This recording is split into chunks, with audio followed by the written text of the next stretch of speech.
தனிப்பட்ட முறை வெளியிடப்பட்ட தேர்தல் பிரகடனம் இப்பொழுது வெளியிடப்படுகிறது.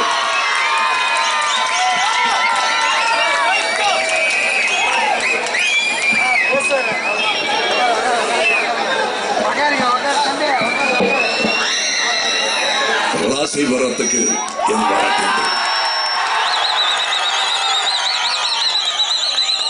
ராசிபுரத்திற்கும் எங்கள் இயக்கத்திற்கும் கிட்டத்தட்ட 30 வருடத்திற்கும் மேலான தொடர்பு. இங்கே நற்பணி இயக்கமாக பல பல ஆண்டுகள் பணிபுரிந்து கொண்டிருக்கிறார்கள் எங்கள் தோழர்கள். இன்று அந்த நற்பணியின் நீட்சியாக மக்கள் பணி செய்ய புறப்பட்டிருக்கிறார்கள் அவர்கள். இப்பொழுது இங்கே நான் வெளியிட்ட நாமக்கல் 2024 நாமக்கல் வழி நடத்தும் தமிழகத்தை என்ற இந்த பிரகடனம் ஒவ்வொரு கட்சியிலும் தங்கள் தேர்தல் அறிக்கை என்பார்கள். நாங்கள் ஒரு அறிக்கையை வெளியிட்டிருக்கிறோம். ஆனால் இது ஒவ்வொரு தொகுதிக்கும் தனியாக அந்தந்த எம்பிக்கள் வெளியிடும் ஒரு பிரகடனம். அவர்கள் செய்ய போவதின் பட்டியல் உள்ளே இருக்கிறது. அதை எந்த தேதிக்குள் செய்து முடிப்பேன் என்பது இன்னொரு வெளியீடு உங்களுக்கு வந்தடையும். அந்த காலகட்டத்திற்குள் அதை செய்து முடிப்போம் என்று எது முடியுமோ அதை மட்டுமே உங்களுக்கு சத்தியம் செய்து கொடுக்கும் கட்சி மக்கள் நீதி மய்யம். இந்த மாதிரி பல விஷயங்களில் புதுமை செய்ய வேண்டும் என்பதற்காக செய்யவில்லை. நாம் செய்யும் பணி மக்களுக்காக, மக்கள் தான் முதலாளிகள் என்பதை புரிந்து கொண்டு தமிழகத்தை லாபகரமான ஒரு தொழில் மையமாக மாற்ற வேண்டும் என்ற முனைப்பில் மக்கள் நீதி மையம் களம் இறங்கி இருக்கிறது. இந்த பட்டியலில் என்னென்னவெல்லாம் நீங்கள் குறையாக சொல்லிக் கொண்டிருக்கிறீர்களோ அவை எல்லாம் இங்கே இருக்கிறது. வேலை வாய்ப்பு பற்றிய, கைத்தறி மற்றும் நெசவு பற்றிய, வாகனங்கள், அதை தயாரிக்கும் பாடி பில்டிங் அதை பற்றியது, கோழிப்பண்ணை தொழில் மேம்பாடு பற்றியது, உட்கட்டமைப்பு மேம்படுத்துதல் பற்றியது, நீர் வளம் மற்றும் நீர் வேளாண்மை பற்றியது, தொழில் மற்றும்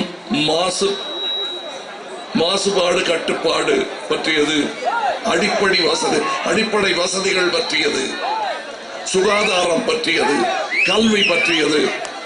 நீண்ட ஒரு உரையாக இதை நான் ஆக்குவதற்கு பதிலாக நீண்ட ஒரு பயணமாக எங்களுக்கு கொடுக்கப்பட்டிருக்கும் நேரத்தில் இதை செய்து முடிக்கும் ஒரு அட்டவணையாக இதை உங்களுக்கு நாங்கள் அளிக்கப் போகிறோம்.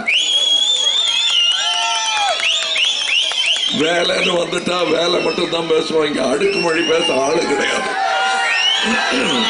காசு கொடுத்து அழகா பேசுறதுக்கு ஆளுகளை நாங்க கூட்டிட்டு வர மாட்டோம். நல்லா பேசுறவங்க எல்லாம் நிறைய பேர் இருக்காங்க. நானே பார்த்து கேட்டு ரசிக்கிற அளவுக்கு பேசுறாங்க. ஆனா போய் பேசுறாங்க. என்ன பிரயோஜனம்? இரு கழகங்களுமே நன்றாக பேசக்கூடியவர்கள் பலரை அங்கே வாடகைக்கு எடுத்திருக்கிறார்கள். எங்களுக்கு கொஞ்சம் பொறாமையா கூட இருக்கு. அடடே நல்லா பேசுறாரு அவரு, நம்ம கட்சிக்கு வந்து பேசியிருக்கிறாமே. ஆனால் பொய் பேசுபவர் நமக்கு எதுக்கு? அதுவும் காசு வாங்கி கொண்டு பேசுபவர் நமக்கு வேண்டாம். அங்கே இருக்கட்டும், சம்பாதிக்கட்டும். சம்பாதிச்சவங்க எல்லாம் எங்க போனாங்களோ அங்க போகட்டும். எண்ணி பார்க்கட்டும் அல்லது கம்பி எண்ணி பார்க்கட்டும்.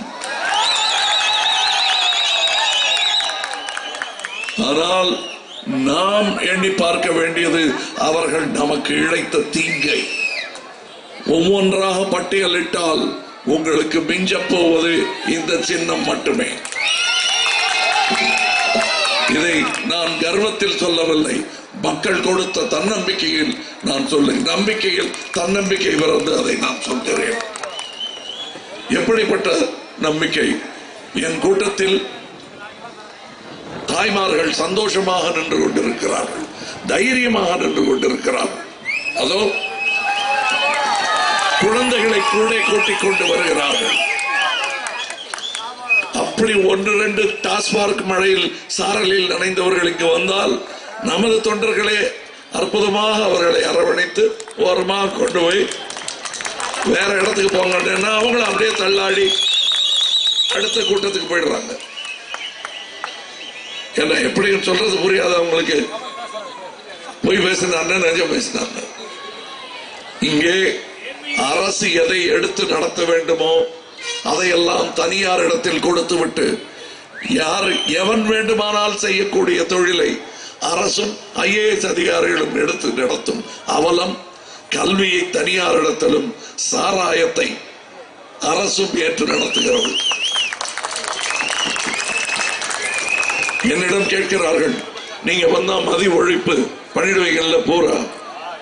தாய்மார்கள் கேட்கிறார்கள், அவர்களிடத்தில் உண்மையை பேச வேண்டும். மக்கள் நீதி மையம் அதை மட்டுமே பேசும். உலகெங்கிலும் இந்த மாதிரி ஓவர் நைட் ப்ரொஹிபிஷன் கொண்டு வந்தா மாஃபியா புறப்படும். இப்ப கோட்டையில கொண்டாடிட்டு இருக்கிற கூட்டம் அப்படியே கள்ளச்சாராயம் காச போயிடும். ஏன்னா இங்க போன வியாபாரத்தை திருப்பி மீட்டெடுக்கணுமே, அங்க போயிடுவாங்க. அங்க போயிட்டா காவல்துறையும் ஒண்ணும் பண்ண முடியாது, ஓட்டு போட்டு அவர்களை ஆற்றும் நாமும் ஒன்று செய்ய முடியாது. படிப்படியாகத்தான் மது விலக்கை கொண்டு வர முடியும். அது மக்களின் ஒத்துழைப்போடு நடக்கும். நான் கேட்கிற கேள்வி எல்லாம் ATM இருப்பதை விட அதிகமாக, மருந்து கடைகள் இருப்பதை விட அதிகமாக டாஸ்மாக் எதுக்குன்னு கேட்கிறேன். தெருவுக்கு வீதிக்கு ஒன்று என்று அது இருக்க வேண்டிய அவசியம் இல்லையே. அதுல போதா குறைக்கு வீட்டில் கொண்டு வந்து டெலிவரி பண்றாங்க. நீங்க அடுத்து என்ன சொல்வீங்க? நீங்க மல்லாக்கு படுத்துக்க, நாங்க சங்கில ஊட்டி விடுறோம் உங்களுக்கு. எங்க கொண்டு போய் வீழ்த்திட்டாங்க தமிழகத்தை பாருங்கள். தாய்மார்களின் கோபம் எனக்கு புரிகிறது. உடனே நிறுத்து என்கிறார்கள். உடனே நிறுத்தினால் அதில் ஆபத்து இருக்கிறது. தாயே, புரிந்து கொள்ளுங்கள். இப்ப குடித்து பழக்கி விட்டோம். எத்தனை 40 ஆண்டுகளாக கிட்டத்தட்ட அது ஒரு வியாதியாகவே மாறிவிட்டது. அந்த வியாதியை குணப்படுத்த மனோதத்துவ வைத்தியம் வேண்டும். மெதுவாக அவர்களை மீட்டெடுக்க வேண்டும். அது ஏற்கனவே பழக்கப்பட்டவர்களை. இனி பழகாதிருக்க சூழல் மாசு. இது நாமளும் செஞ்சு பார்த்தா என்னங்கிற ஆசை வர்ற அளவுக்கு அதை கொண்டு போய் அவங்க மூக்கு கடியில் வைக்க கூடாது. அது வேணும்னா செய்யலாம், வேண்டாம் தள்ளி இருக்கலாம் என்ற அளவுக்கு அதை தூரத்தில் வைக்க வேண்டும். முந்தையெல்லாம் நம்ம பார்த்திருப்போம், என் வயசுல இருக்கிறவங்க எல்லாம் பார்த்திருப்பாங்க, மூக்குல இங்க கரையோட மூக்கு பொடி போடுற பெரியவர்கள் நிறைய பேரை பார்த்திருப்போம். நரைத்த மீசை எல்லாம் கரை வடிந்து இருக்கும். அது எல்லாரும் பண்ணிட்டு இருந்தாங்க. அதுல புற்றுநோய் இறந்தவர்கள் கூட உண்டு. நல்ல கெட்டிக்காரர்கள் கூட அந்த அசட்டு பழக்கத்திற்கு ஆளாகி மாண்டிருக்கிறார்கள். அறிஞர்கள் மாண்டிருக்கிறார்கள். ஆனால் அது மெதுவாக காணாமலே போய்விட்டது. அது உடம்புக்கு கெடுதல் என்பதை மக்களே உணர்ந்தார்கள். அதை வீதியா வச்சு இலவசமா கொடுக்கறோம்லாம் சொல்லி ஆரம்பிக்கல. வீட்டுக்கு அனுப்பி வைக்கிற மூக்குப்படியான்னு யாரும் சொல்லல. அதனால பழக்கம் நீங்கி விட்டது. அதே போல் மதுவை நாம் அகற்றி வைக்க வேண்டும். அது செய்ய முடியும். அதை விட முக்கியம், எல்லா வீட்லயும் தண்ணி வர மாதிரி செய்யணும். இது மூடுறது இருக்கட்டும், அதை திறப்போம். அது நாங்கள் செய்திருக்கும் முதல் வாக்குறுதி, கொடுத்திருக்கும் வாக்குறுதி. அது ரொம்ப முக்கியங்க. தமிழகத்தில் எங்கு போனாலும் கவனக்குறைவினால், அரசாங்க அசட்டையால் குடிக்கும் தண்ணீர் இல்லாமல் மக்கள் வாடுகிறார்கள். மனித நேரம், ஹியூமன் ரிசோர்ஸ் எவ்வளவு விரயமாகிறது என்பதை யோசித்து பாருங்கள். முன்பிருந்த தாய்மார்கள் இல்லை, வெறும் ஹவுஸ் ஒய்ஃப் இல்ல, படித்த நங்கையர்கள் எல்லாம் தண்ணி பிடிக்க போறாங்க. அந்த அவலம் மாற வேண்டும், மாற்றப்படும். குப்பை சூழ்ந்திருக்கும் ஊர் நல்ல ஊராக மாற்ற முடியும். குப்பையை மூலதனமாக வைத்து நாம் பவர் சப்ளை செய்ய முடியும், பல விஷயங்கள் செய்ய முடியும். விவசாயத்தை இன்னும் மேம்படுத்த முடியும். விவசாயிகளுக்கு பன்முக விவசாயம் கற்றுத்தர வேண்டும். திறமை மேம்பாட்டு மையங்கள் அமைக்க வேண்டும். இதெல்லாம் செய்யக்கூடிய காரியங்கள் செய்து காண்பிக்கும் மக்கள் நீதி மையம். இங்க நாங்க அவங்க அப்படி பண்ணிட்டாங்க, இவங்க இப்படி பண்ணிட்டாங்கன்னு சொல்லிக்கிட்டே இருக்க போறதில்லை. நாங்கள் என்ன செய்கிறோம் என்பதை பட்டியலிட்டு காட்டுகிறோம். அவர்கள் செய்த பட்டியல் நீண்ட பட்டியல், படித்து துயர் மாளாது, அப்படி நீண்ட பட்டியல் அது. அந்த பட்டியலை பற்றி பேசி பேசி 40 வருடங்களை கழித்து விட்டோம். இனி நாம் செய்ய வேண்டியது தமிழகத்தை முன்னோக்கி நகர்த்த வேண்டியது. இந்த அற்புத தேர் இது உலக அரங்கில் வலம் வர வேண்டும். ஊர்கூடி தேர் இழுக்க வேண்டும். அதற்கான முதல் தேதி 18 ஏப்ரலில் துவங்குகிறது. அங்கே உங்கள் வேட்பாளர், நாமக்கல் வேட்பாளர் இங்கே இருக்கிறார், தங்கவேலு அவர்கள். நற்பணி அவருக்கு புதிதல்ல, அரசியல் புதிது. ஆனால் எங்கள் அரசியல் அரசியல்வாதிகளுக்கே புதிது. ஆகையால் எங்களுடைய சாதனை என்று சொல்ல மாட்டோம். கடமை நிகழ்த்தி காட்டப்படும் பொழுது மற்றவர்கள் வியப்பார்கள். நீங்கள் இதுவல்லவா செய்திருக்க வேண்டும் என்று மெச்சுவீர்கள். அது நடந்தே தீரும். நாளை நமதுங்கிறாரு. அப்ப இன்னைக்கு அப்படிங்கிறாங்க. இன்னைக்குன்னு பார்த்து ஓட்டுக்கு காசு வாங்கினால்தான் நம்ம நாளையெல்லாம் கெட்டு போச்சு. நீங்க வாங்க மாட்டேங்கிறதுக்கு நீங்க சாட்சியம் சொல்லவே வேண்டாம். இங்க கூடி இருக்கிற கூட்டம் காசு வாங்காத கூட்டம். அதுக்கு உத்தரவாதம் நான் கொடுக்க முடியும். ஏன்னா நாங்க காசு கொடுக்கல. கொடுக்க எங்க கிட்ட காசு இல்ல.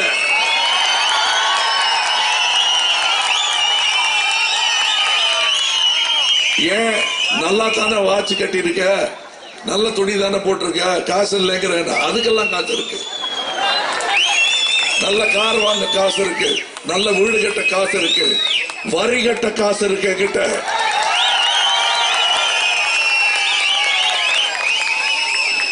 கோபம் வருது எனக்கு. ஆனால் அரசியல் மாண்பு கள்வர்கள் என்னை பார்த்து கேட்கிறார்கள், இவர் இப்படிப்பட்ட ஆளோ, பி டீமா இருக்குமோ, ஏ டீமா இருக்குமோ? ஐயா, மாண்புமிகு திருடர்களே, முதல்ல வரியை கட்டுங்க.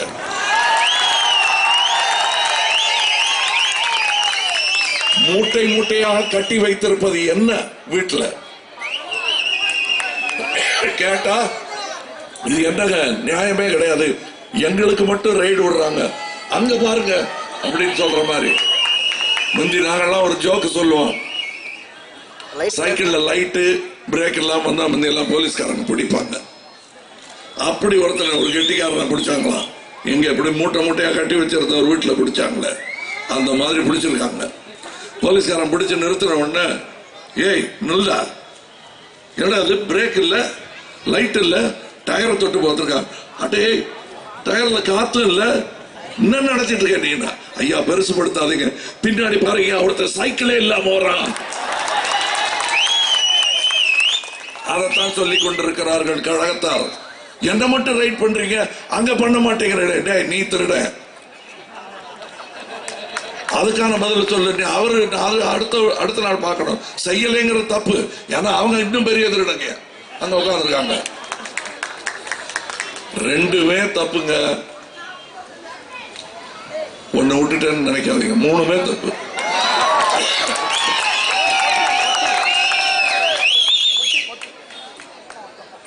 தாமரை மலரணுங்கிறதுக்காக இங்க கொண்டு முதல்ல சேத்த கொட்டுறீங்க இல்லையா? ஏன்னா அங்கதான் மலராது. அதுக்காக முதல்ல கொண்டு வந்து சேத்த கொட்டுறீங்களா? மீத்தேன் சேத்த கொட்டுவீங்க, அப்புறம் அணுக்கதிர் வீச்ச கொட்டுவீங்க, அப்புறம் இருக்கிறத சுரண்டிக்கிட்டு போவீங்க. 8 வழிச்சாலை வேண்டாம் என்று வெற்றி பெற்று எங்கள் விவசாயிகள் சந்தோஷமாக பெருமூச்சு விடும் போது அதெல்லாம் இல்லைங்க. கோர்ட் என்ன சொன்னாலும் திருப்பி நாங்க பேசி அதை கொண்டு வந்துருவோங்கிறாரு. தூத்துக்குடியில் இப்படி ஒரு துயரம் நடக்கிறது, ஐயோ நடந்து விட்டது என்று பதறாமல் போலீஸ் பத்தல என்ன சொல்லுங்க, ராணுவத்தை அனுப்புறாரு. அந்த தாய்மார்களை எல்லாம் நான் நேற்று இரவு சந்தித்தேன். அந்த தாய் எங்கள் மேடைக்கு மட்டும் வந்து பேசினார். காரணம் என்ன தெரியுமா? அவங்களே சொன்னாங்க, எங்களுக்கு ஆதரவு அளிச்சவங்க இவங்க தாங்க, பாக்கி எல்லாம் எங்களை விரட்டி விரட்டி அடிச்சாங்க, வீட்டில் தூங்க முடியலைங்க அப்படின்னாங்க. நான் கேட்டுக்கொண்டேன், இன்று இரவு அவர்கள் தூங்கும் போது நாம் தொண்டர்கள் வாசலில் காவல் நில்லுங்கள், மனசாட்சி உள்ள காவல்துறையை சார்ந்தவர்களை காவல் நில்லுங்கள். காவல்துறையை ஏவல் துறையாக மாற்ற முயற்சிக்கும் எந்த அரசும் அகற்றப்பட வேண்டும். அது சென்ட்ரல் இருந்தாலும் சரி, இங்க இருந்தாலும் சரி. அங்க கொள்ளை கூட்டத்தில் சேர்ந்த 2 கொள்ளை கூட்டம் இருக்கு. எந்த கூட்டம் சொல்லுவோம் நம்ம, அதுல ஒருத்தர் அவர் வந்து போய் பேச போய் கொள்கைகள்லாம் இப்ப கிடையாது, கொள்கை எடுத்திருந்தா இவங்க கூட்டணி என்னன்னு சொல்றது. அதனால பழமெல்லாம் ஜூஸ் ஆயிடுச்சு, கொள்கை எல்லாம் மறந்து அப்புறம் கண்ணீர் வடிச்சு என்ன பிரயோஜனம்? அங்க ஒருத்தர் பேசுறாரு, இந்த கமல்ஹாசனை உத்து கவனிங்க, அவர் பிஜேபிங்கிற வார்த்தையை மாத்திரம் பேச மாட்டாரு, நீங்க பாருங்க, பாக்கி எல்லாம் பேசுறாரு. இது என்ன வீணா அதெல்லாம் பேசிக்கிட்டு, தண்ணியை கொண்டு வரேங்கிறாரு, விவசாயத்தை மேம்படுத்துவேங்கிறாரு, கல்வியை மேம்படுத்துவேங்கிறாரு. தண்ணியை மேம்படுத்துவேங்கிற இதெல்லாம் என்ன பேச்சு? பிஜேபியை திட்டணும் ஐயா, அதை திட்டவே வேணாம், மக்களுக்கு தெரியும் அவங்க யாருன்னு தெரியும். ஆக அதை போய் திட்டிட்டு இருக்க வேண்டாம். என் திட்டங்கள் என்ன நான் சொல்லிட்டு இருக்கேன். இல்ல இல்ல, இது பிரதமர் யார் என்று முடிவு செய்யும் தேர்தல் தான். அதுவும் இருக்கலாம். ஆனால் நான் சொல்கிறேன், இது நாமக்கல்லின் கதி என்ன, ராசிபுரத்தின் கதி என்ன என்று மக்கள் டெல்லி வரை கேட்கும்படி பேசுவதற்கான ஒரு வாய்ப்பு, அதற்கான தேர்தல். யார் பிரதமராக வந்தாலும் தமிழகத்திற்கு என்ன நடக்கிறது என்பதைத்தான் நாம் கவனிக்க வேண்டும். தமிழகம் தனித்தொரு தீவல்ல, இந்தியா ஒன்றுபட்ட இந்தியாவின் ஒரு அங்கம். அதை நீங்கள் உதாசீனப்படுத்த முடியாது என்பதை அடிக்கடி அவர்களுக்கு நினைவுபடுத்த வேண்டும். முடிந்தால் அவர்கள் பாஷையில் वो भाषा में बात कर सकता हूं मैं.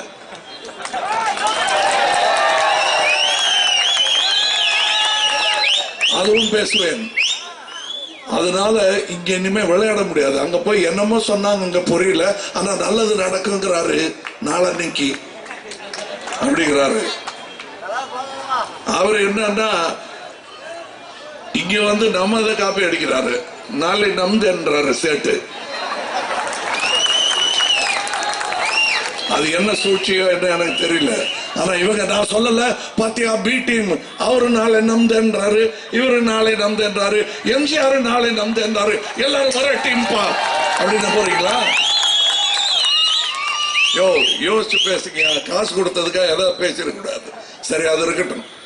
எனக்கு இளையவர்களுடன் சண்டை இல்லை, முதியவர்களுடன் கோபம் இல்லை. இதுவரை செய்த தவறுக்காக நாம் பிராயச்சித்தத்தை தேடுவோம். இரு கழகங்களையும் அகற்றிவிட்டு புதிய தமிழகம் ஒன்று உருவாவதற்கு நாம் ஏற்பாடு செய்வோம். அதற்கான வாய்ப்பு ஏப்ரல் 18 உங்கள் கையில் அழகாக வந்து இருக்கிறது. அதை பயன்படுத்திக் கொள்ளுங்கள். இது சின்னம், இது உங்கள் வேட்பாளர்.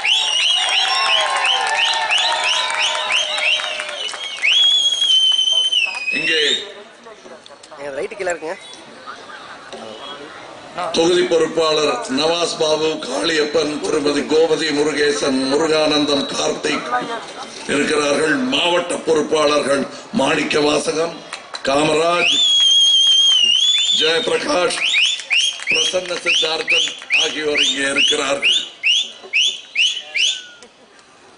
இங்கே புதிதாக எங்கள் மீட்டிங் வந்திருப்பவர்கள் முடிந்தால் பொறுத்திருந்து, அவசரம் இல்லை வீட்டுக்கு போறதுக்குன்னா வேடிக்கை பார்த்துட்டு போங்க. எங்கள் தொண்டர்கள் இங்கே இருக்கும் குப்பையை எல்லாம் அகற்றி ஓரம் கட்டி விட்டுத்தான் போவார்கள். இது எங்கள் வழக்கம். இந்த கலாச்சாரம் அரசியலுக்கு புதுசு. இழந்த அரசியல் மாண்பை மீட்டு எடுக்க போகிறோம். நாங்கள் என்று சொல்கிறோம். இது நாங்க கண்டுபிடிச்சது. நாங்க ஏற்கனவே பண்ணிட்டு இருந்தோம் அந்த காலத்துல, எங்க தாத்தா காலத்துல. அது தாத்தா காலம். இன்று என்ன செய்து கொண்டிருக்கிறீர்கள் என்று பாருங்கள் நண்பரே. நீங்கள் போட்ட கணக்கெல்லாம் தப்பாகிவிட்டது. எந்த நேரத்தில் எம்ஜிஆர் கணக்கு கேட்டாரோ அதுல இருந்து எல்லாம் தப்பு கணக்கு போட்டது. இப்பவும் போட்டுட்டு இருக்காங்க தப்பு கணக்கு. இதெல்லாம் நடக்கட்டும், அதெல்லாம் கேள்வி பண்ணிட்டு இருக்க வேண்டாம். நம்ம அவர்களுக்கு நம் மண்ணை எடுத்து விற்ற அன்றே அவர்கள் தந்தனையில் மண்ணை வாரி போட்டுக் கொண்டார்கள். அதை தடுத்தே தீர்வோம், இந்த ஆட்சியை அகற்றியே தீர்வோம் என்று நீங்கள் மனதில் திடமான ஒரு முடிவை எடுத்துக்கொண்டு ஏப்ரல் 18 அன்று வாக்குச்சாவடியை நோக்கி நடவுங்கள். அங்கே இன்னொரு விஷயம், நான் போன இடத்துலயும் சொன்னதையே சொல்லிட்டு இருக்காருன்னு நினைக்க வேண்டாம். இது ரொம்ப முக்கியமான விஷயம். உண்மையை மாத்தி மாத்தி சொல்ல முடியாது. இங்கே ஊடகங்கள் இருந்தால் அதை பதிவு செய்து மக்களுக்கு கொண்டு போய் சேருங்கள். நீங்கள் ஓட்டுப்பதிவு மெஷினில் டார்ச் லைட் என்ற ஒரு பட்டன் இருக்கும், அதில் அமைத்தினதும் உள்ள பாருங்க, உள்ள தாமரை எறிஞ்சிருச்சுன்னா கையை எடுத்துறாதீங்க, வரல அப்படியே வரல அமைக்கிட்டு அதிகாரியை கூப்பிடுங்க, ஐயா இங்க வாங்க, இங்க பாருங்க இந்த அநியாயத்தை அப்படின்னு சொல்லணும். விளையாட்டு இல்லைங்க. அந்த கையை எடுத்துட்டீங்கன்னா நீ வேற அமைக்கிட்டு இப்ப இல்லைங்கிற சொல்லுவாங்க. அதனால அந்த விரலை எடுத்துடாதீங்க. அழுத்தமாக இந்த ஒரு விரல் புரட்சி 18ஆம் தேதி நடக்க போகிறது. அதில் டார்ச் லைட் தெரியும் வரை, உங்கள் எதிர்காலத்தின் ஒளி தெரியும் வரை அந்த விரலை எடுக்க வேண்டாம். வேறு சின்னம் தெரிந்தால் கூப்பிட்டு குய்யா முறையான்னு கத்துக்க, ஒரு தப்பும் இல்லை. எங்க ஆட்கள் வருவாங்க ஓடி. ஆகையால் இவர் உங்கள் வேட்பாளர், இது உங்கள் சின்னம், இது நம் குடும்பம், நம் தமிழகம் நாளை இந்தியாவின் தலைவாசலாக மாறும். இந்த நம்பிக்கையுடன் நாங்கள் களமிறங்கி இருக்கிறோம். நீங்களும் ஓட்டுச்சாவடிக்கு நடை கட்டுங்கள், நடை ஓடுங்கள். எதிர்காலத்தை நினைத்துக் கொள்ளுங்கள். அந்த 100 மீட்டர் அது ரேஸ் இல்ல, அது முக்கியமான யாத்திரை.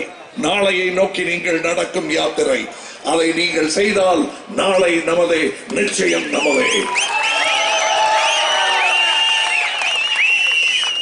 அனைவரும் இந்த பங்கன் முடிஞ்சு போகும்போது குதூகலத்தில் இளைஞர், 2 வீலர்ஸ்ல போறவங்க, கார்ல போறவங்க, சந்தோஷ மிகுதியில் எந்த விபத்தும் ஏற்பட்டுடாமல் ஜாக்கிரதையா போங்க. தயவு செய்து வீடு போய் சேருங்கள். சௌகரியமாக பெண்கள் போவதற்கு வழிவிட்டு இடிச்சு தள்ளிடாம பத்திரமா கொண்டு போய் சேருங்க. தமிழ்நாட்டில் பெண்கள் இப்பொழுதிலிருந்தே பாதுகாப்பாக இருக்கிறார்கள் என்பதை அவர்களுக்கு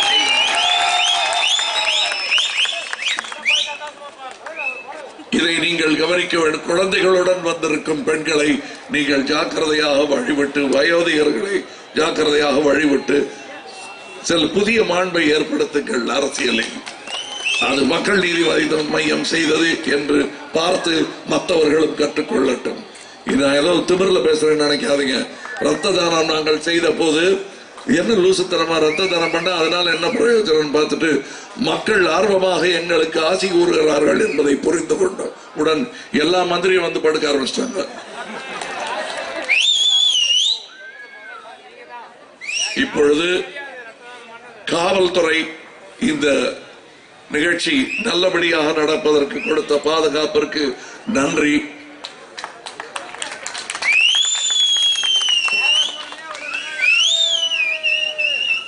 இது எங்களுக்கு இதுவரை கிடைத்த இடங்களில் சற்று அமைதியாக பேசுவதற்கும் எங்கள் மக்கள் உட்கார்ந்து பார்ப்பதற்கும் நல்ல வசதியான இடமாக இருக்கிறது. அதற்கும் நன்றி. என்ன இப்படி நன்றி சொல்றாரு நினைக்காதீங்க. எங்களுக்கு இந்த மாதிரி இடங்கள்லாம் கொடுக்கவே இல்லை. முட்டுச்சந்து இல்ல டிராபிக் வந்துகிட்டே இருக்கும், அதுக்கு நடுவில் பேசிட்டு போயிருக்க நீங்க. இருந்தாலும் கூட்டம் கூடியது. அங்கே டோக்கன் கொடுத்து கூட்டம் கூட்டுறாங்க. இது நேர்மையாளர்களின் கூட்டம். அந்த கூட்டத்திற்கு கரங்கூப்பி வணங்கி 18ஆம் தேதி புதிய புரட்சியை துவங்குங்கள் என்று கூறி விடைபெறுகிறேன். வணக்கம்.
நன்றியையும் பத்மஸ்ரீ கமல் சார் அவர்களை வரவேற்று அமர்கின்றேன். நன்றி, வணக்கம். நமது தொகுதி வேட்பாளர் சகோதரர் தங்கவேல் அவர்கள் பேசுவார்கள். நாமக்கல் பாராளுமன்ற வேட்பாளராக நமது மக்கள் நீதி மைய வேட்பாளராக என்னை நம்மவர் அவர்கள் களம் இறக்கியிருக்கின்றார். நாமக்கல்ல பல இடங்கள்ல நான் கட்சி பிரச்சாரத்துக்காக போயிருந்தேன். மக்கள் ஒரு மாற்றத்தை எதிர்பார்த்து கொண்டிருக்கின்றார்கள். அந்த மாற்றத்தை கொடுப்பவர் நிச்சயமாக நம்மவர் தான் இருப்பார். பல கோரிக்கைகளை மக்கள் நம்மிடம் முறையிட்டு இருக்கின்றார்கள். நிச்சயமாக எனக்கு மையத்தின் சார்பாக நிறைவேற்றி கொடுப்பேன் என்று கேட்டுக்கொண்டு டார்ச் லைட் சென்டருக்கு நீங்கள் வாக்களிக்க வேண்டும். நாளை நமது இந்த நாமக்கலும் நமது என்று கூறிக்கொண்டு விடைபெறுகிறேன்.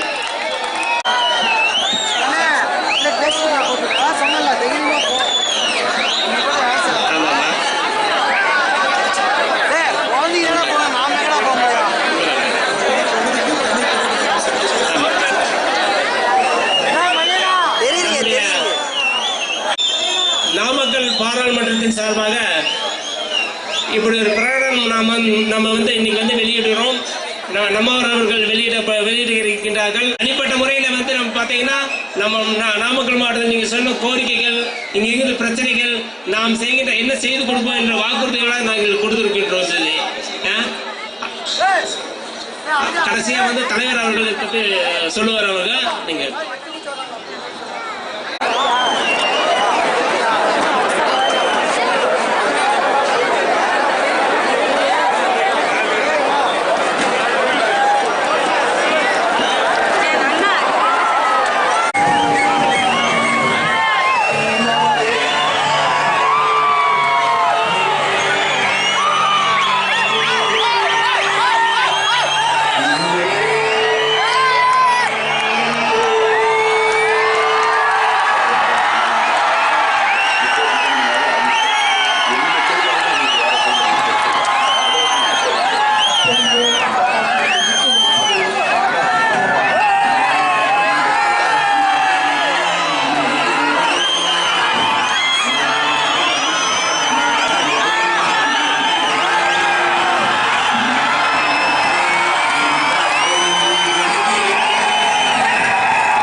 பாராளுமன்ற தொகுதி வேட்பாளர், மக்கள் நீதி மைய தொகுதி வேட்பாளர் அண்ணன் திரு ஆர் தங்கவேல் அவர்களை ஆதரித்து நம்முடைய உரையாற்ற நம்மவர் கமலஹாசன் அவர்கள் ராசிபுரம் வந்திருக்கிறார்.